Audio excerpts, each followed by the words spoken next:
Assalamualaikum warahmatullahi wabarakatuh. Selamat pagi adik-adik semua. Kita berjumpa kembali dengan saya Bagas Prakoso. Namun kali ini di mata kuliah yang berbeda, yaitu di semester 3 untuk mata kuliah mesin refrigerasi. Dalam mata kuliah kali ini di semester 3 ini kita membuatnya 3 SKS dan kemudian khususnya dalam 3 pertemuan ke depan yang dimulai hari ini, kemudian minggu depan dan minggu depannya lagi, itu kita memiliki kompetensi adalah untuk bisa menjelaskan prinsip kerja mesin refrigerasi dan mengidentifikasi komponennya, sehingga nantinya tentunya setelah 3 kali pertemuan nantinya adik-adik ya diharapkan sudah bisa memiliki kemampuan untuk baik itu menjelaskan prinsip kerja mesin refrigerasi maupun mengidentifikasi apa saja komponennya. Outline dalam perkuliahan kali ini itu ada dua yang utama. Yang pertama adalah adik-adik diharapkan mampu memahami fungsi mesin refrigerasi dan karakteristik dari refrigeran. Kemudian yang kedua adalah diharapkan adik-adik nantinya juga setelah pertemuan hari ini mampu memahami prinsip kerja mesin refrigerasi. Baik, dalam pendahuluan, refrigerasi dapat kita artikan sebagai suatu cara untuk melakukan pendinginan terhadap lingkungan ataupun sistem atau juga suatu objek yang berada pada suhu di bawah suhu lingkungan, yaitu dengan menggunakan prinsip perpindahan panas dari lingkungan yang dingin ke lingkungan yang hangat. Tentunya setelah adik-adik dulu sempat belajar termodinamika dan perpindahan panas, nantinya adik-adik tentunya memahami kan kalau secara alamiah harusnya perpindahan panas itu adalah dari temperatur tinggi ke temperatur yang rendah. Namun dalam sistem refrigerasi ini sedikit dibalik konsepnya, yaitu adalah kita berusaha memindahkan energi panas dari lingkungan yang dingin ke lingkungan yang lebih hangat atau lebih panas.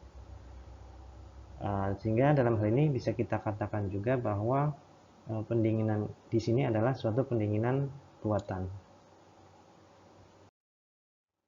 Nah, kemudian mungkin sekilas kita akan berpikiran bahwa refrigerasi itu akan sama dengan air conditioning atau AC.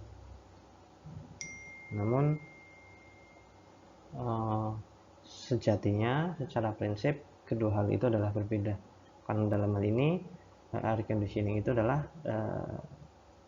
suatu cara untuk bisa menyejukkan udara atau menyediakan kondisi yang sesuai bagi penghuni atau peralatan di dalam suatu lingkungan untuk bisa menghadirkan kondisi yang nyaman bagi objek yang ada di dalamnya. Dan berbeda juga dengan refrigerasi yang bertujuan untuk misalkan untuk membekukan suatu produk. Kalau air conditioning di sini adalah tujuannya adalah untuk menghilangkan kepanasan atau juga menghilangkan tingkat kelembaban dalam suatu lingkungan. Secara deskriptif bisa kita tuliskan beberapa perbedaan antara refrigerasi dan air conditioning.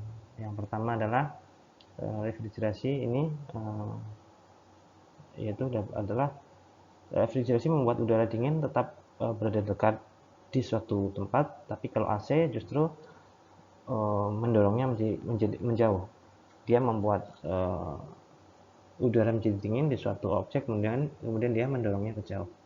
Kemudian untuk refrigerasi di sini dia hanya menggunakan coolant saja, tapi kalau AC dia juga menggunakan bantuan dari udara luar. Dan untuk refrigerasi itu adalah biasanya tujuannya atau tujuan utamanya adalah untuk melakukan pendinginan ataupun pembekuan. Sedangkan untuk AC itu berhubungan dengan pendinginan dan penghilang kelembaban udara. Jadi memang secara prinsip refrigerasi atau sistem refrigerasi dan AC itu berbeda.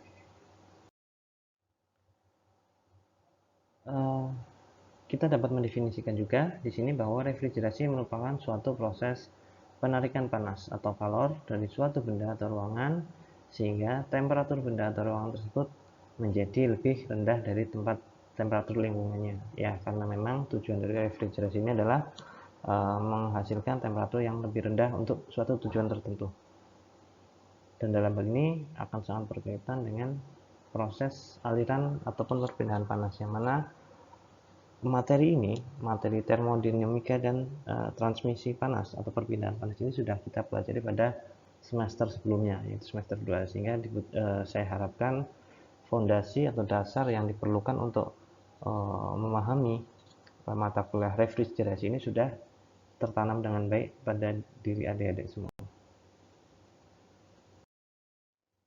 Dingin, apa itu dingin? Kita dapat mendefinisikan dingin sebagai suatu keadaan yang mana temperaturnya itu berada atau lebih rendah dari temperatur lingkungannya. Bila terdapat benda temperatur akan terjadi bila terdapat beda temperatur akan terjadi perpindahan energi kalor ya, karena memang sejatinya secara alamiah temperatur akan selalu bergerak dari temperatur yang tinggi ke temperatur yang rendah. Itu sudah hukumnya. Kemudian bagaimana supaya kita bisa mendapatkan rasa dingin? Tentunya ada beberapa cara, seperti misal kita menghembuskan udara atau menyiramkan air. Namun hal ini hanya akan menghasilkan perasaan dingin sementara saja dan tidak bisa melakukan pembekuan. Untuk mendapatkan dingin, kita harus berada pada lingkungan atau dekat dengan benda yang lebih rendah temperaturnya. Ini adalah secara singkat terkait dengan refrigerasi ya, yang mana kita tidak perlu detail terkait hal ini. Mungkin poin-poin utamanya saja, yang mana di sini istilahnya perdagangan atau transaksi terkait dengan es itu sebenarnya sudah terjadi kurang lebih pada abad ke-18, yang mana pada saat itu sudah diperjualbelikan es batu, walaupun pada saat itu belum ada mesin refrigerasi ya, sehingga orang-orang pada saat itu menggunakan cara lain untuk bisa menyimpan es agar tidak mudah luntur, yaitu adalah dengan menggunakan kain wol. Kain wol di sini nantinya digunakan untuk bisa mempertahankan suhu dari es sehingga tidak mudah cair dan akhirnya bisa diperjualbelikan bahkan antar negara ya, sampai ke Indonesia juga. Dan ini adalah lanjutan dari sejarah terkait dengan mesin refrigerasi ini. Kita tidak perlu detail terkait dengan ini.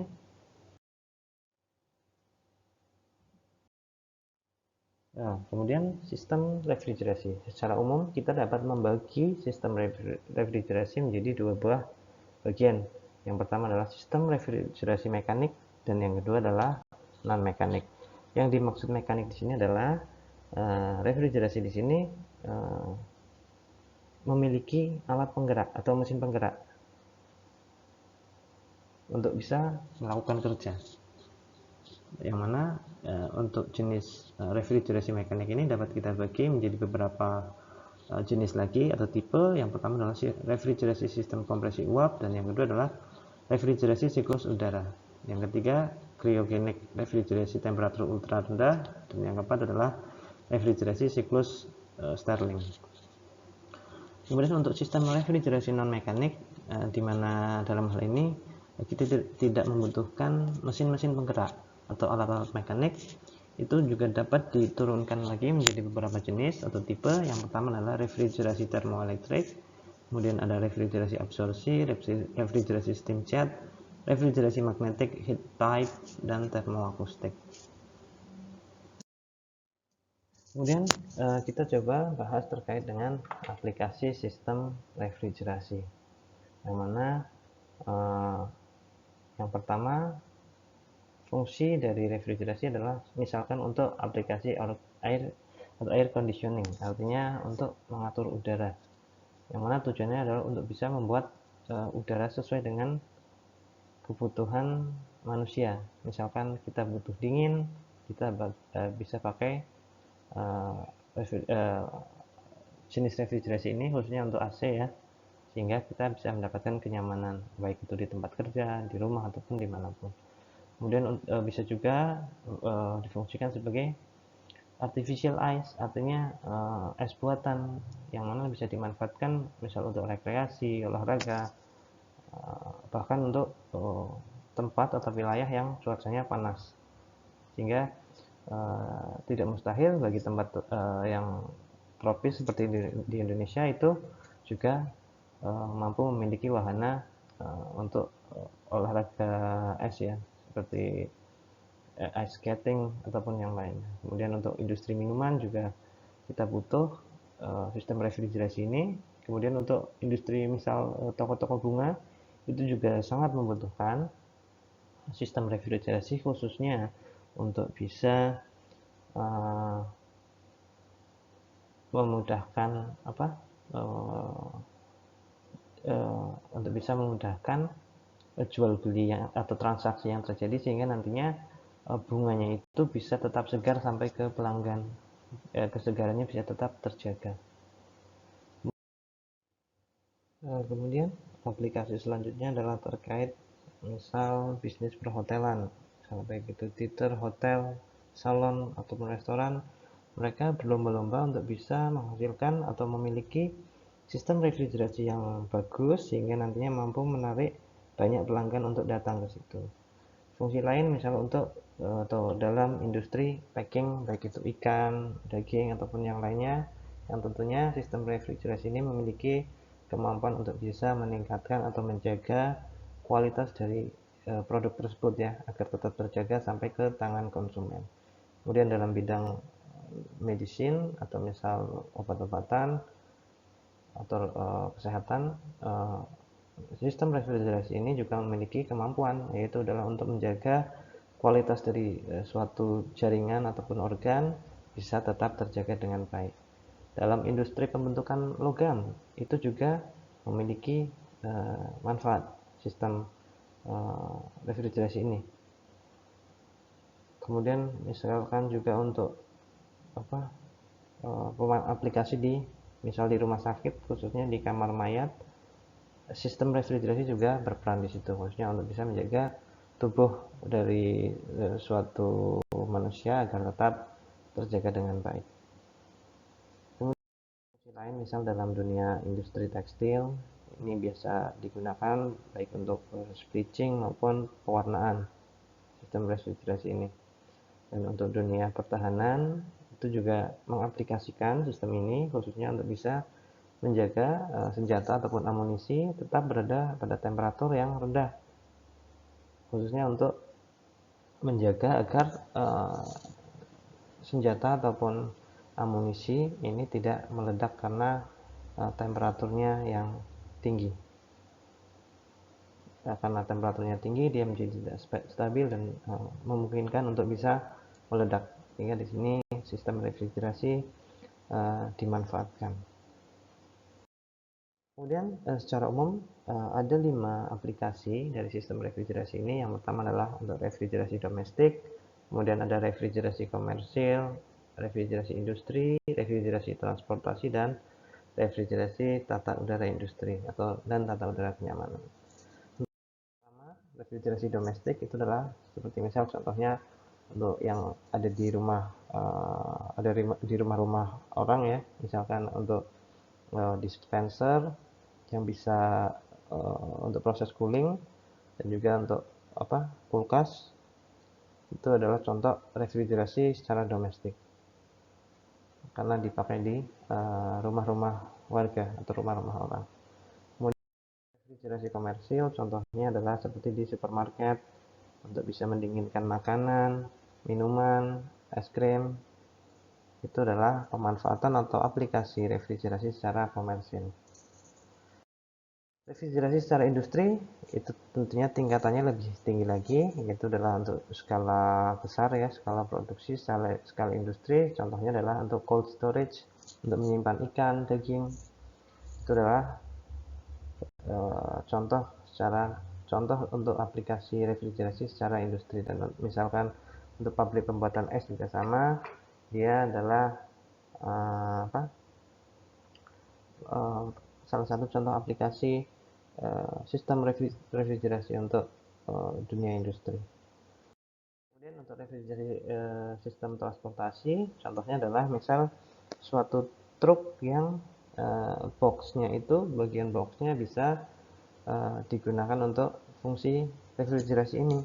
Misalkan untuk truk yang mengantarkan dari suatu pabrik ke konsumen agar produk yang dibawa itu tidak mudah hancur, kualitasnya tetap terjaga, itu juga bisa menggunakan aplikasi refrigerasi ini, khususnya adalah refrigerasi yang ditempatkan pada suatu alat transportasi, sehingga dalam hal ini disebut refrigerasi transportasi. Dan contoh terakhir adalah terkait dengan refrigerasi sebagai untuk aplikasi tata udara. Contohnya adalah seperti di mall-mall, di swalayan, biasanya untuk menjaga suhu temperatur agar tetap nyaman, membuat produk-produk yang dijual itu tetap baik, itu juga menggunakan sistem refrigerasi ini ya, khususnya untuk aplikasi tata udara. Kemudian kita masuk ke bagian lain dari sistem refrigerasi, yaitu adalah lebih spesifik lagi, yaitu adalah terkait dengan refrigeran. Apa itu refrigeran? Refrigeran adalah suatu bahan pendingin ataupun penukar panas yang digunakan dalam sistem refrigerasi. Jadi memang refrigeran ini memiliki peran yang sangat krusial ya, sangat penting bagi sistem refrigerasi, karena dia adalah media yang berfungsi sebagai pendingin. Dia menyerap panas dari suatu objek, kemudian menyebabkan objek tersebut temperaturnya menjadi lebih rendah atau menjadi lebih dingin. Cara kerjanya secara umum adalah dia menyerap panas atau energi panas dari benda, udara atau ruangan, dan membuang panas tersebut ke benda atau udara luar, umumnya dengan cara mengubah fasa. Secara umum refrigeran ini banyak sekali jenisnya, namanya juga banyak, tapi mungkin yang umum kita dengar adalah refrigeran jenis freon. Kemudian hal penting lain yang terkait dengan refrigeran ini adalah terkait dengan normal boiling point atau titik didih dari refrigeran pada kondisi tekanan 1 atmosfer ya, artinya pada tekanan normal, yang mana biasanya normal boiling point atau NBP ini dijadikan sebagai patokan dalam memilih suatu refrigeran. Beberapa syarat utama dalam memilih refrigeran diantaranya adalah yang pertama, tekanan penguapan yang cukup tinggi, yang mana umumnya ini di atas tekanan atmosfer. Kemudian tekanan pengembunan yang rendah, sehingga perbandingan kompresi dan kompresor tidak terlalu tinggi. Kemudian syarat lain adalah mempunyai kalor laten atau kalor penguapan yang tinggi. Kemudian volume spesifik yang kecil juga perlu diperhatikan, terutama pada fase gas. Kemudian syarat refrigeran yang lain adalah yang pertama, mempunyai koefisien prestasi atau COP yang tinggi. Kemudian mempunyai konduktivitas termal yang tinggi juga, mempunyai viskositas rendah baik dalam fase cair maupun gas, tidak memiliki sifat korosif, harus stabil dan tidak bereaksi dengan material lain, kemudian tidak beracun dan berbau menyengat, tidak mudah terbakar, harus mudah dideteksi jika terjadi kebocoran, kemudian harganya tidak mahal. Ya otomatis ya, syarat-syarat ini harus dipenuhi, khususnya semisal untuk syarat tidak beracun dan berbau menyengat, itu sangat penting ketika aplikasi refrigerasi adalah digunakan untuk misalkan untuk mengawetkan produk makanan. Kemudian tidak mudah terbakar, ini juga sangat penting karena akan sangat berbahaya apabila material refrigeran yang digunakan itu adalah suatu zat yang eksplosif atau mudah terbakar atau mudah bereaksi pada suhu, misal suhu tinggi, itu juga sangat berbahaya. Kemudian tentunya yang tidak kalah menjadi pertimbangan adalah terkait dengan harganya. Apabila harganya murah, kemudian di mana-mana ada, pasti refrigeran jenis itu pasti banyak dicari orang. Ini adalah beberapa jenis refrigeran yang umum ada di pasaran. Kodenya berbeda-beda, misalkan ada R22, R407, R410A, dan ini adalah yang tentunya masing-masing jenis refrigeran ini memiliki nilai boiling temperatur yang berbeda-beda. Misalkan di sini R22 itu boiling temperaturnya di sekitar minus 40,8 derajat Celcius. Tentunya hal ini berbeda ketika kita gunakan R410A yang mana boiling temperaturnya adalah sekitar minus 50,5 derajat Celcius. Yang mana tentunya ini akan disesuaikan dengan kebutuhan kita. Kita butuh refrigeran yang seperti apa? Apakah yang mudah, maksudnya yang reaksinya cepat atau agak lambat? Itu bisa disesuaikan karena memang jenis dari refrigeran ini sangat bervariasi. Kemudian ini adalah beberapa refrigeran dan merek dagangnya. Misalkan yang terkenal tadi sudah saya sebut sebelumnya, yaitu adalah Freon. Ini buatan Amerika. Kemudian ada juga Frigen buatan Jerman. Kemudian ada Isotron, itu juga buatan Amerika. Jenisnya sangat banyak, khususnya di Indonesia sendiri ya, yang beredar di pasaran. Kemudian ini adalah beberapa kode warna dari refrigeran. Misalkan untuk R11 itu umumnya berwarna jingga, R22 itu warnanya hijau, 502 itu ungu muda, R764 itu hitam. Sehingga dari visual sebenarnya kita sudah bisa tahu ketika kita akan beli refrigeran zat refrigeran ini, kita dapat mengenalinya dari warnanya, warna tabung ya maksudnya. Kemudian ini adalah beberapa pertimbangan dalam memilih refrigeran ya, yang mana sebenarnya ini adalah rangkuman dari yang tadi syarat-syarat refrigeran yang baik untuk digunakan. Ini adalah rangkuman dari beberapa syarat yang tadi kita sudah bahas bersama.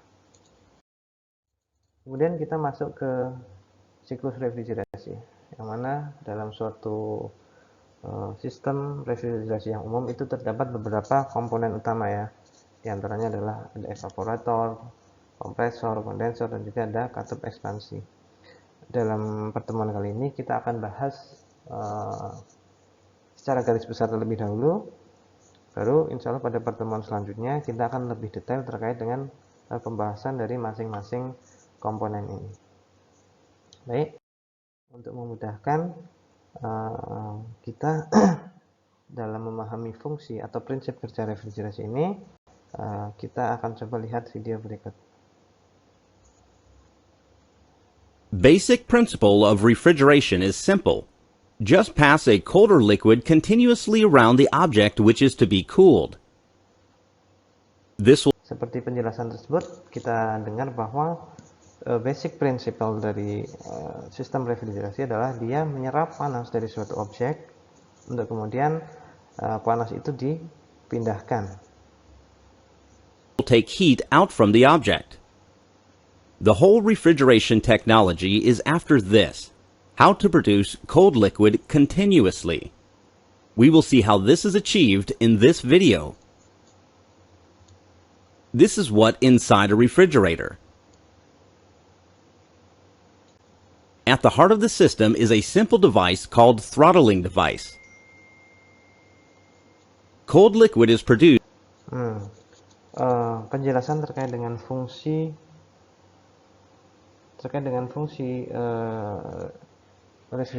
sistem refrigerasi ini kita mulai dari bagian yang namanya throttling, atau bisa disebut juga sebagai katup ekspansi. With help of this phenomenon. In this case, throttling device is a capillary tube.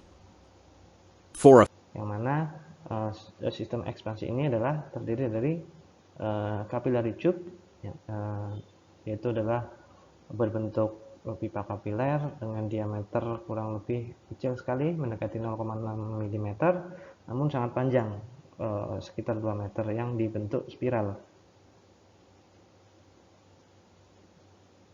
effective throttling at inlet, refrigerant should be high pressure liquid.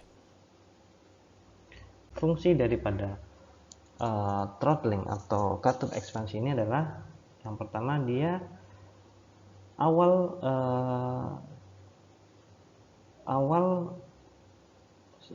refrigeran masuk ke sistem throttling ini adalah dia memiliki tekanan yang tinggi, bentuknya liquid, dan juga temperaturnya cukup tinggi.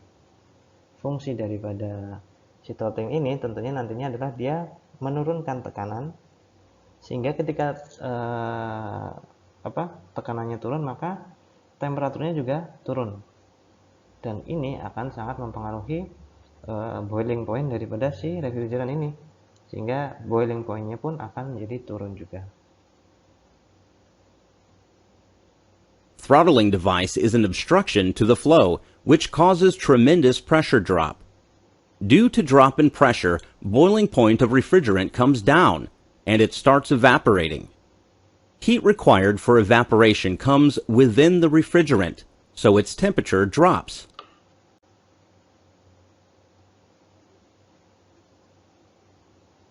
If you check temperature across throttling device, you can notice this drop. Bisa kita lihat awal refrigeran masuk ke throttling ini temperaturnya adalah sekitar 45 derajat Celcius. Nah, kemudian setelah dia keluar jauh, turun jauh sampai ke mendekati 20 derajat Celcius. Next phase is simple. Just pass this cold liquid over the body where you have to absorb heat. Nah, kemudian setelah dia keluar dari throttling ini atau katup ekspansi ini, maka bentuknya tuh liquid. Bentuk dari refrigerannya adalah liquid, tekanannya rendah, kemudian temperaturnya juga rendah. Nah, kemudian refrigeran yang dengan tekanan rendah dan temperatur rendah inilah yang kemudian akan dialirkan ke seluruh sistem refrigerasi. Fungsinya untuk apa? Untuk menyerap panas yang ada di dalam sistem tersebut. Kita bisa lihat animasinya.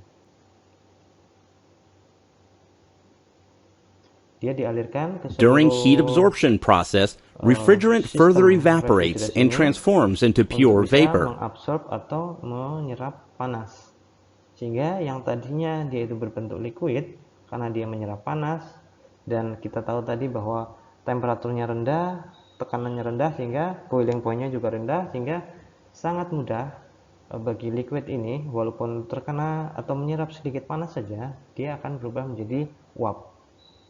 So we have produced the required refrigeration effect. If we can take this low-pressure vapor refrigerant to state before throttling process, that is high-pressure liquid. Nah, setelah dia menyerap panas dari seluruh sistem refrigerasi yang ada, maka refrigeran yang ada itu dia berbentuk vapor atau uap dengan tekanan rendah.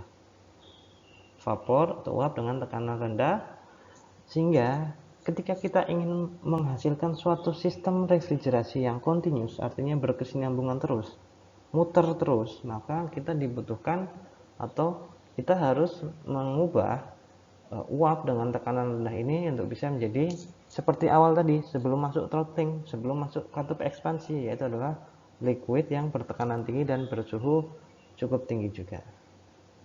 Liquid state, we will be able to repeat this process.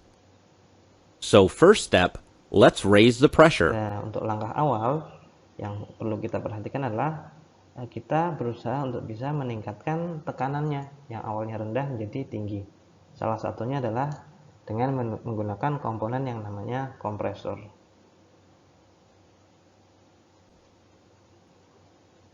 A compressor is introduced for this purpose. Compressor will raise the pressure back to its initial value.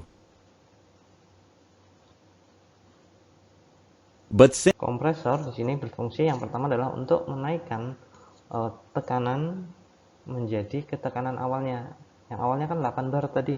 Kita ingat sebelum masuk ke katup ekspansi tekanannya itu 8 bar. Baru setelah keluar dari katup ekspansi baru tekanannya turun sekitar 0,6 bar.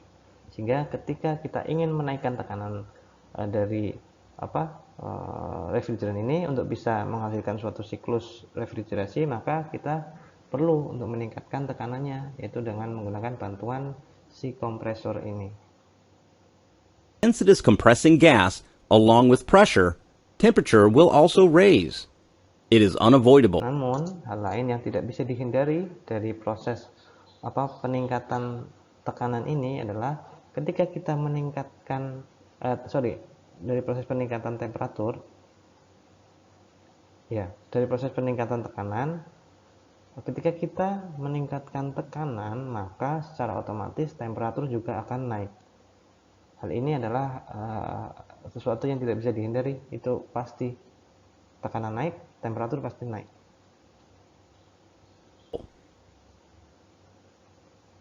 Now the refrigerant is high pressure vapor. To convert it to liquid state, we are introducing another heat exchanger. This heat exchanger is fitted outside refrigerator. Basic principle of refrigeration is simple. Cycle over and this cycle is no. We can repeat this cycle over and over for continue. Convert it to liquid state, we are introducing another heat exchanger. This heat exchanger is fitted outside refrigerator. So it will. Sehingga dalam hal ini kita membutuhkan suatu komponen atau part yang berfungsi untuk bisa menurunkan temperatur dari si uap tadi. Kita berusaha menurunkan temperatur sehingga nantinya fasanya yang awalnya ini uap juga bisa berubah menjadi cair kembali. Dan komponen tersebut adalah kondenser. Dia berfungsi untuk membuang panas. Ketika panas dibuang, otomatis temperaturnya turun dan wujudnya yang awalnya uap, dia bisa menjadi liquid lagi. Will liberate heat to the surroundings. Vapor will get condensed to liquid and temperature will come down to normal level. So the refrigerant is back to its initial state again, high pressure liquid. We can repeat this cycle over and over for continuous refrigeration. Sehingga setelah keluar dari kondenser inilah nantinya wujud dari refrigeran akan seperti semula lagi. Dia wujudnya liquid, temperaturnya tinggi, tekanannya tinggi lagi. Dan ketika sudah menjadi atau memiliki kondisi seperti pada saat awal tadi, secara otomatis berarti cycle atau siklus dari refrigerasi ini sudah bisa dilakukan. Kemudian dia masuk ke throttling lagi, kemudian berubah menjadi uap dan berubah menjadi liquid dengan temperatur rendah dan tekanan rendah. Dia muter lagi, menyerap panas dari objek, kemudian masuk ke kompresor lagi, kondenser, dan terus menerus untuk bisa membentuk suatu siklus pendinginan, sehingga tidak hanya sekali jalan saja. Jadi kurang lebih itu untuk siklus dari sistem refrigerasi ini.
Nah, kemudian kita bahas secara umum terkait dengan komponen-komponen sistem refrigerasi.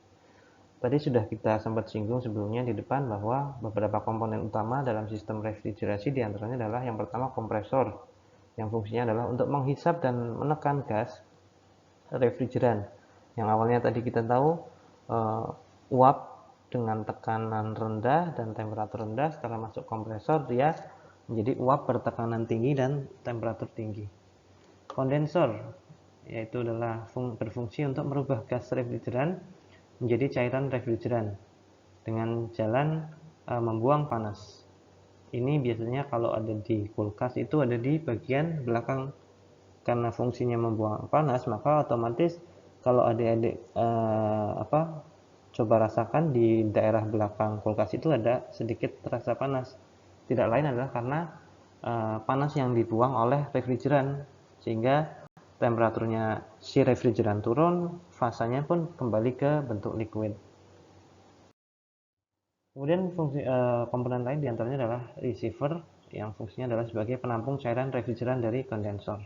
Kemudian ada katup ekspansi, tadi throttling, fungsinya adalah untuk menurunkan tekanan dari cairan refrigeran, menurunkan temperaturnya juga, sehingga nantinya cairan refrigeran akan mudah untuk teruapkan pada saat dia menerima panas dari suatu objek.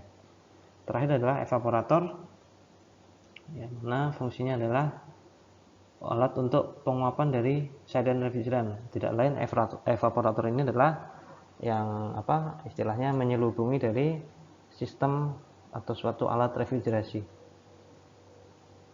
Dia berfungsi untuk menyerap panas.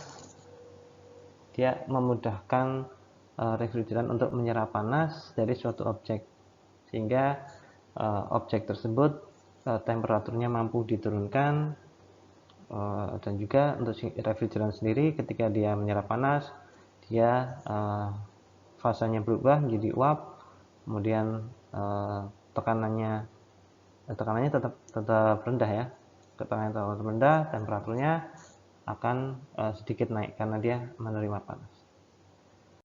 Kemudian kurang lebih itu yang dapat kita sama-sama pelajari dalam perkuliahan hari pertama ini. Kurang lebihnya mohon maaf. Assalamualaikum warahmatullahi wabarakatuh.